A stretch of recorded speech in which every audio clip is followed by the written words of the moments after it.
حضرت سلمان رضی اللہ تعالیٰ عنہ کہتے ہیں کہ نبی کریم صلی اللہ علیہ وسلم شعبان کی آخری تاریخ کو انہوں نے یہ خطبہ دیا ہے کہ لوگوں،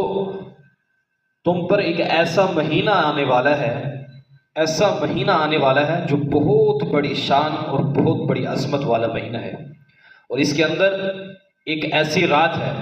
جو 1000 مہینوں سے افضل ہے، اور اس کا نام لیلۃ القدر ہے، اور اس کی راتوں کو اللہ نے ثواب کی چیز بنایا ہے۔ یعنی تراویح کو اللہ نے بڑی اہمیت دی ہے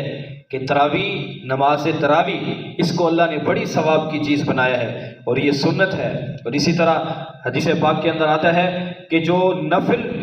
عبادت ہے وہ فرض کے برابر ہے، جو فرض ہے وہ 70 درجوں کے برابر اس کا ثواب ملتا ہے رمضان میں۔